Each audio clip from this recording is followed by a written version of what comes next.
And I want to say this so that it can be understood properly. Because the media keep on all the time misinterpreting what you've been saying. You said it so many times clearly that Kenya requires a national convention.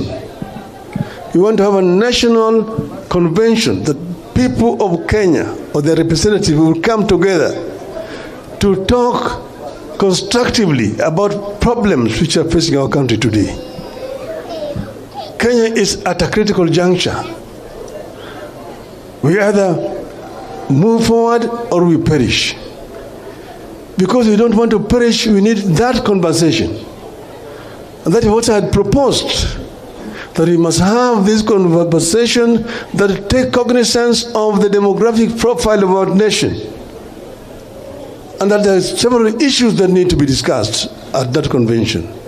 But I've also said that there matters precedence, issues that must be dealt with first before that convention can be had.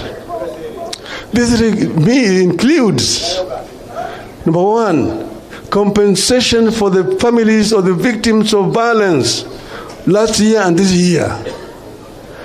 Two, paying of all the hospital medical bills of the victims of police violence of last year. Number three is a release of all people who have been arrested and are in police custody.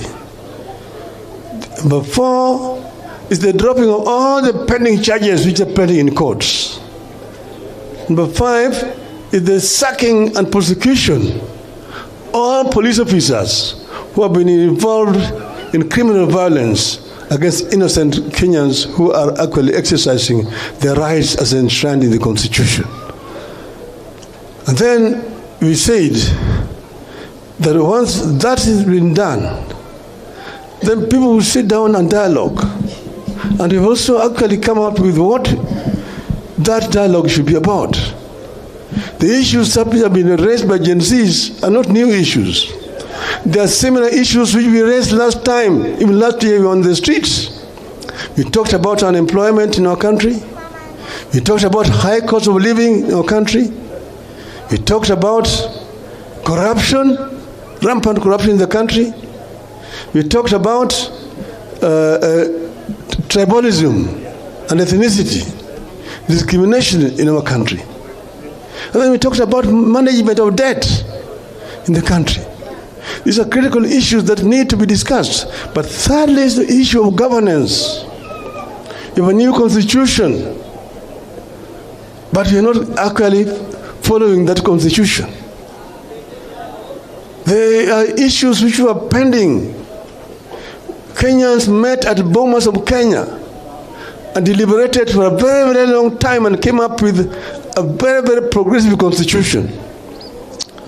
That constitution was bastardized to a certain extent during the so-called Naivasha process. We must go back to the Bomas draft constitution, put it back on the table, and see what needs to be cleaned up so that we can have a progressive constitution. So we said, therefore, that it's on the basis of that kind of elaborate process that we can then talk about a government of national unity.